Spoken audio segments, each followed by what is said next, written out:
You cannot afford to hate the former President Uhuru Muigai Kenyatta. The event, the Catholic installation of the Catholic bishop, father, in Embu, I think Uhuru Kenyatta stole the show. And it cannot be an overstatement to say that if Uhuru had skipped that event, it will not be as lively as it was.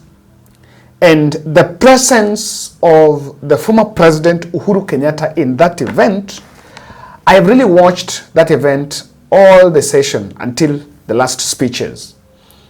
The presence of Uhuru was the game changer. According to very exclusive report, President William Ruto wasn't initially invited in today's event in Embu. But Uhuru Kenyatta had been invited because of his friendship with the bishop who was being installed in Embu as a father. So, but today, President William Ruto made a decision last night to attend the event after learning that both President Uhuru and Rigathi Gachagua were going to be there. And of course, with his presence, it really changed everything. Ruto was supposed to attend the Kenya Tea Centenary event in Mombasa today. The event that Kindiki was holding yesterday, it was supposed to be closed by President Ruto today, but he made the last minute decision to head to Embu. And if you want to know that there was the crowd was that Uhuru Kenyatta took over, it will be interesting to look at the crowd psychology, because I think from that Mount Kenya presence for the few hours that William Ruto was in Embu, he's back to State House with a very clear verdict that his persona non grata in Mount Kenya. That UDA and Kenya Kwanza in Mount Kenya, it is a done deal. They're done. The people are done. You need to just look at a couple of videos on crowd perception. When Rigathi was called, and when Uhuru Kenyatta was called, and when William Ruto or Kindiki was called.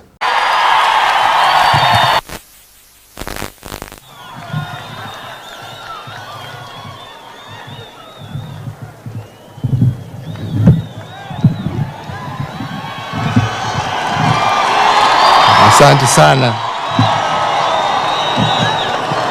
Asante sana. Mheshimiwa Rais wa Jamhuri ya Kenya. I'd also like at this moment also to recognize our former Deputy President, who is also here. Thank you. I would at this time kindly,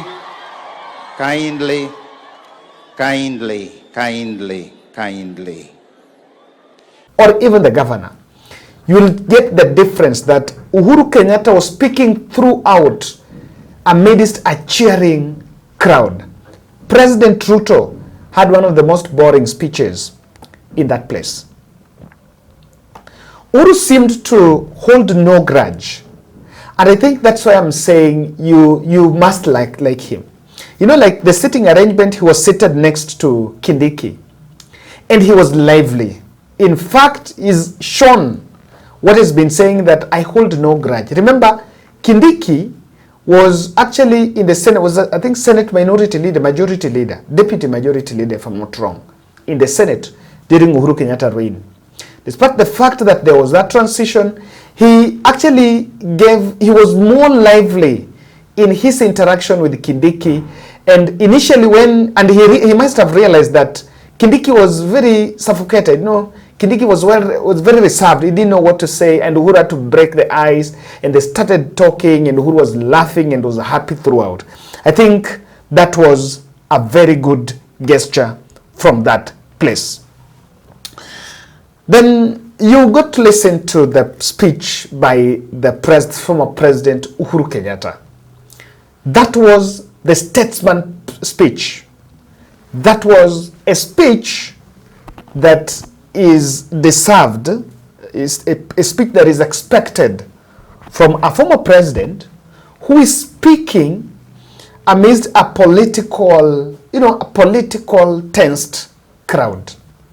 And I want to agree with Cecil Mbarire that he actually made the environment very lively, and he got his word.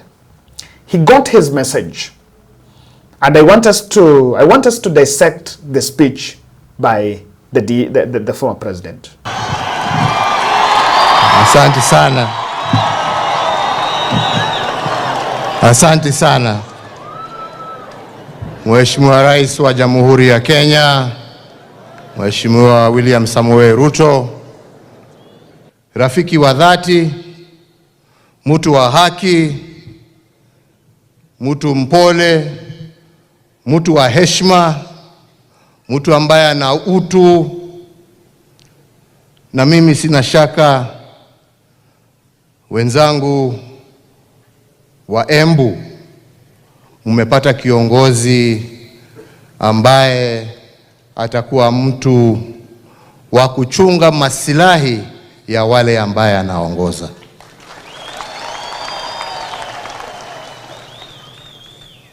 Ni mtu mnyenyekevu, hana kifua, sauti yake hata akiwa ni mrefu vile tumesikia kwa Sisili, sauti yake ni ile pole, hachokozi watu, hana kiburi. Na mimi nataka nikuhakikishie my Lord Bishop ya kwamba vile najua watu wa Embu pia ni watu wa karimu, ni watu wa roho safi, ni watu wa bidii, ni watu ambao wanamuamini Mungu na wanamcha Mungu, na watakuwa watu ambao watakusimamia na kukusaidia katika kazi yako ya kujenga kanisa letu hapa Embu. You have got good people, and I am sure you are going to have a fantastic and perfect working relationship together. Kwa sababu mambo yote ni heshima. Wepa wapatie heshima na watakurudishia hiyo heshima mara 20, mara 100.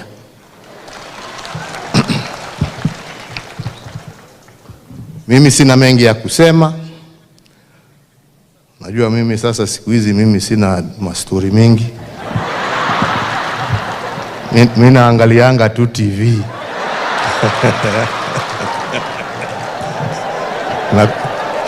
na kusikia radio tu. Lakini ningependa kuungana na yale yamesemwa hapa na mwenzetu makamu wa rais. Tuombee nchi yetu, tuombee amani, tuombee uwiano kati ya viongozi na wananchi, tuache mambo ya ukabila na tupendane. Sisi wote ni wa Kenya, na Kenya haiwezi kufaulu watu wakiwa na utengemano, wakiwa watupiana maneno, wakiwa hawaheshimiani. Vile tumesema Bishop wa waheshimu, nyinyi mutarudisha hiyo. So viongozi pia muheshimu wananchi na watarudisha hiyo heshima.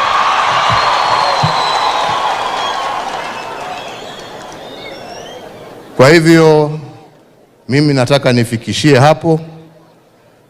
My friend, my Lord Bishop, unajua sasa hata kama wanakukaribisha hapa, mimi nimepoteza rafiki. Siwezi kuwa na mtu nitakuwa tukicheka na yeye. Sasa namuogopa kwa sababu najua amepandishwa cheo. Anaweza kufunga maombi huko juu. So mimi nitakuwa namuangalia sasa kutoka kwa mbali, kwa sababu sasa amekuwa mdosi. Lakini nataka nikuhakikishie, ukisha settle down, anytime unaweza utualike, tuje tuungane na wewe na wenzetu wa Embu, tujenge kanisa la Mungu. Sisi tuko tayari na tutaendelea kushirikiana na kuhakikishia mimi sitalete siasa kwa kanisa. Mimi nitakuja mchango tu, ama yale mengine utakuwa unaniitia. Kwa hivyo anytime, always feel free kutukaribisha, na sisi tuko tayari kuja kusimama na wewe na wenzetu wa diocese yako mpya kujenga kanisa la Mungu na kufanya yale ambaye yatatakikana. Nikimalizia, kwa sababu ya mvua, ningependa kwa heshima kubwa sana nikuombe my Lord Bishop nikuletee zawadi yangu saa hii, kwa sababu mimi Mheshimiwa Rais akimaliza kuongea mimi nitatoroka. Mambo ya speed hii na makelele siwezi siku hizi, inanipatia headache.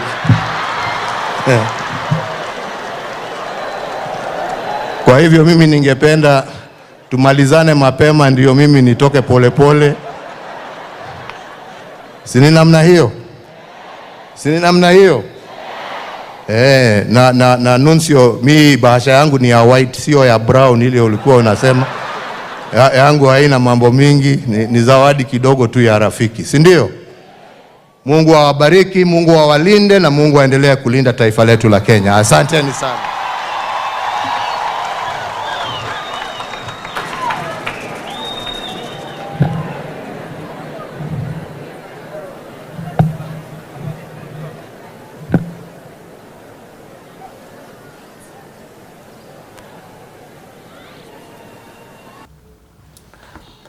The one thing I've taken is the messaging. He's talking about how, when he's addressed the issue of tribalism. And I know, and sometimes when tribalism is mentioned, I've seen Kenya Kwanza bloggers saying, you know, he's addressed the former Deputy President Rigathi Gachagua. Partly the Deputy President, partly the President Ruto. All of them. It is not true that it's only Rigathi who was tribal. Even William Ruto is tribal. If you look at the state appointments, people have started complaining.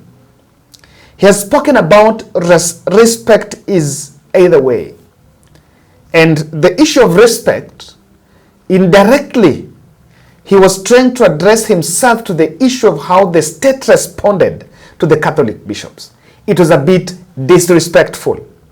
And it was disrespectful that despite the fact that Anthony Muheria was not the author, a singular, an individual who authored the Catholic bishop's speech, Oscar Sudi decided to single out Anthony Muheria so that he could propagate a tribal narrative against the bishop. And that is why I know that political anecdotes, the different anecdotes in that speech, and his speech on tribalism was very key. We condemn Rigathi Gachagua for propagating the shareholding, and he has got his reward. And in equal measure, we also condemn William Ruto and his team for propagating tribalism on state appointments and even other running narratives that are supposed to balkanize the country. That is a position. That is why I tell you, the speech by the president, the messaging was key.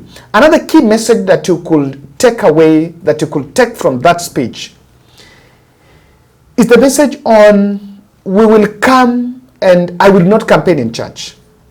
I will not bring politics in church.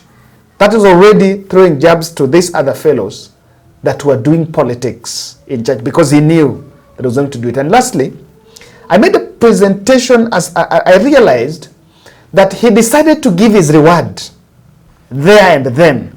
Akimaliza speech akasema anataka peane redu yake. The president William Ruto akimaliza kuongea, he doesn't want to go hold rallies. He doesn't want to go to some VIP meeting. You know, these leaders don't give their appreciation there. After the event, they go and have some closed door meeting, some VIP section, so that they can go and give their gifts. What Uhuru Kenyatta realized, he gave his gift so that immediately, and he said that immediately the event is over, he goes. What is he avoiding? He was avoiding some private meeting or some private conversation between him and the Kenya Kwanza team or if in any sort there will be some political rally, there will be a rally, if he was coming maybe to wave, and he was saying he just want to sneak through kwa sababu hiyo kelele huwa inamsumbua, and he said he wants to leave. So you can see the way he was decent, and information was sending there clearly that I am not involved in this political shenanigans. What was in the tone of Uhuru Kenyatta's speech in Embu is very key, because he packaged his message to just express to the country what he thinks should be right, and why he thinks the country, the direction, probably what according to him is the right thing to be done. What am I seeing from Uhuru Kenyatta's appearance today? He doesn't seem to hold a grudge against anyone. He said this in Nigeria. Uhuru Kenyatta said in, I think, not in Nigeria, where was it? There's a place he said, he doesn't hold any grudge with anyone. I think that recently hapa aliwahi sema kitu kama hiyo. Oh yes, he said it during the birthday when he was called on 26th October during his birthday, the day he celebrates his birthday. He was telling the radio presenters by that time that he doesn't hold grudge against anyone, and that is what he's showing. And I think that is the best place to be. He doesn't hold grudge and he wants neutrality. I can tell you, no one recognized that the former deputy president Rigathi Gachagua. And it was also in order for Uhuru Kenyatta just to do that. Because I can tell you, if everyone in that place fails to recognize Rigathi Gachagua, then Uhuru Kenyatta would come and recognize Rigathi Gachagua. The narrative from Embu will be some, some association, will be some unholy alliance between Rigathi and Uhuru Kenyatta. So he's playing a key neutral card. I was just looking at Twitter, and one of our Twitter followers was saying Kenyans are waiting to see which side does Uhuru support, so that they know whether they hate on him or they like him. He has taken a neutral stand. Now this neutral stand is very key, because when it comes to election time, he might not be highly charged. He might not be highly partisan, so that if he says, I feel, he can choose to keep quiet. And someone was saying, if Uhuru gives direction, Rigathi is still safe because Rigathi will follow him. If Uhuru decides to sit back, and that is what, according to me, is showing. Uhuru is showing signs of sitting back. Remember, he was not accompanied with any leader. Not even that Jeremiah Kioni. Not even Jeremiah Kioni was with the former president Uhuru Kenyatta in that event. I might even guess that probably even the Jeremiah Kioni and the team who now associates with Kalonzo Musyoka, they did not even know that Uhuru was going there. That is a key place, because when you're neutral, your voice remains the voice of reason. And if he starts this and to associate with this side or that side, then he might actually lose his political clout. The other issue, the other tone in Uhuru Kenyatta's speech is a tone that is is a tone of, a tone of siding with Mwananchi. And while he was talking to the bishops, he spoke about the respect for the voters. And he's saying, yes, siku hizi anaonanga tu, yes, siku hizi, even Mwananchi, there is nothing he wants to do. He's saying, I can't take side. Mi naonanga tu. He's siding with Mwananchi. In fact, Uhuru shows he's a bit uninterested in the national discourse. In fact, he chooses to sit back so that Mwananchi can make his decision based on his conscience. There is a key point on the respect for the church, and I think that has come loudly. The respect for the church, kwamba kana hawa watu vizuri, watu wa Embu ni watu wazuri, na uheshimu, na hata nao watakuheshimu. So according to me, I think I can see clearly that Uhuru Kenyatta's tone in that speech was supposed to send some chilling waves and put government in some dilemma. Because the moment Uhuru was there, with the kind of the reception that Uhuru has received, you cannot rub him off. In fact, for President Ruto, I can tell you that from now onwards to 2027, they really have to go back to drawing board. If you thought that Rigathi is the center of power in Mount Kenya, and so if you thrash Rigathi, you are done, then you are wrong. Uhuru Kenyatta might not talk, but his silence might be very loud in the next general election. He might not even endorse Kindiki. He might not even endorse Kalonzo or any candidate. He might choose to keep off. But his silence is going to be very difficult to interpret on how he can do. And if he chooses to take a side, the very last minute, it might actually be a game changer. So I think from what I saw in Embu, Kenya Kwanza team really have to tread careful on how they handle former President Uhuru Kenyatta. Thank you.